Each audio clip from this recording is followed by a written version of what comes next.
For those of you who haven't been in the FK8 Honda Civic Type R, this is what one looks like as it makes light work of a technical country road.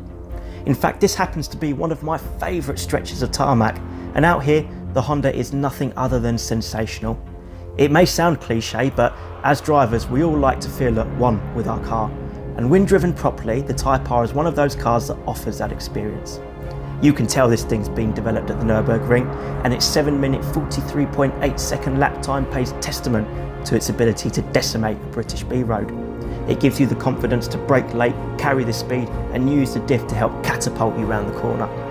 And when you get it hooked up, it piles on speed quicker than its headline figures would suggest, thanks to turbo boost at 3000 RPM and VTEC between 6 and 7, which gives you the encouragement to hang on to the revs. It also changes direction beautifully, and the 6-speed manual gearbox is an absolute treasure. The drive you're watching here felt awesome, and needless to say, this is what a first-class hot hatchback should aim to make you feel like.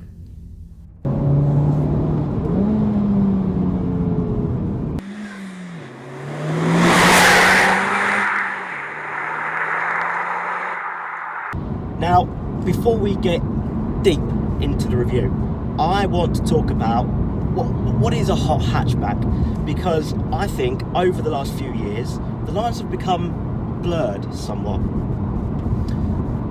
Hot hatchbacks are supposed to be for the masses. They're supposed to be fast, fun, comfortable, easy to drive, easy to live with, and most importantly, they should be affordable, because we're living in a world where the sports car, the supercar, is becoming increasingly expensive, and so people rely on hot hatchbacks as a good old-fashioned way of going out and having fun and then being able to take the kids to and from school. And so ultimately the Honda Civic Type R has to be judged as that. Does it provide fun and practicality for the masses at a reasonable price? The Honda Civic Type R uses a turbocharged 2-litre 4-cylinder engine with VTEC that produces 316 brake horsepower and 295 foot-pounds. It's a front-wheel drive car that would do 0 to 60 in just 5.7 seconds and a top speed of 169 miles an hour. But of course, numbers only tell part of the story. It's the delivery that excites. Up until about 3000 RPM, it all feels quite linear, actually. And then, once you get to those 3000 RPM, the turbo boosts. And when it does boost, it boosts quite heavily. And let me tell you, it's a wild ride. It literally shoots you down the road. I mean, it really does pick up some extraordinary speed. And because it's front-wheel drive and all those wheels are trying to manage 316 brake horsepower, it does torque steer a little bit. Not much, but it torque steers a little bit, and it's enough for it to be playful, particularly in the wet. But of course, power is only a small portion of what this car is actually about.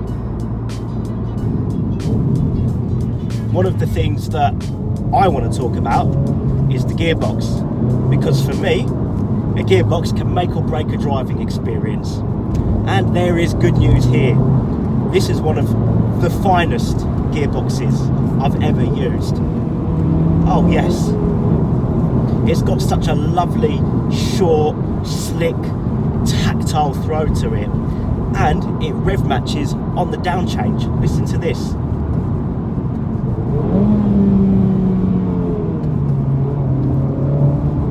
It's excellent. But for me, the defining feature of this car is the differential. This limited slip differential is one of the, well, it's probably the best I've ever used actually. I've driven the best of the current front-wheel drive hot hatchbacks, and this diff is miles above anything else. It just pulls you cleanly round the corner.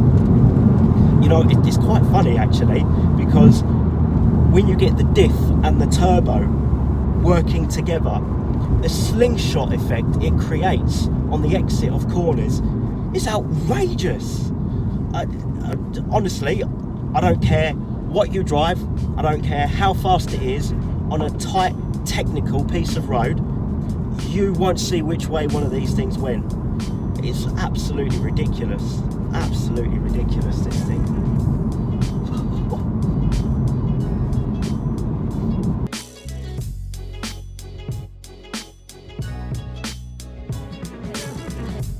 Tell me, what do you think of the way the Type R looks? Some consider it a bit too boy racer, but I reckon there's a whiff of touring car about it. What's more, 75% of the people that voted on our Instagram poll liked the way the Type R looks. Inside, the driving position is spot on and the bucket seats do a fantastic job of hugging you as you go around corners.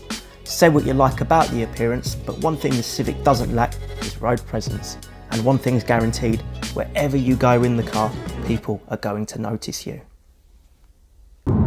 So, to make sure that this review isn't just one-sided, I'm going to talk about some things that I don't like about the Honda Civic Type R. And they are...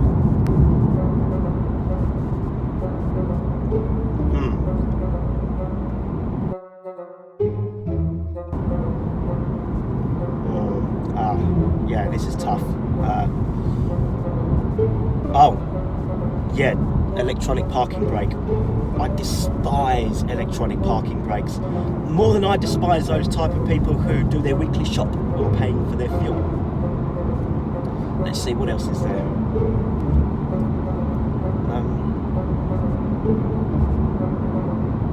Yeah, traffic updates.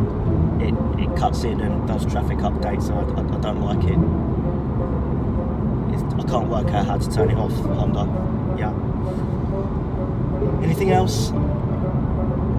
No, I think that adequately covers this part of the review, so moving on. And you know what? Despite the manic performance, its ability to bully a B road, and I mean literally bully a B road, and the Nurburgring lap time, you can use this thing every single day. I kid you not, every single day. It's quiet, it's comfortable, it's well equipped, there's space in the back for tall people. The boot's huge, there's enough room in the boot for a Ford Fiesta ST. It's massive. It really is a great all-round, everyday performance car. And then when the road opens up like this, oh yeah.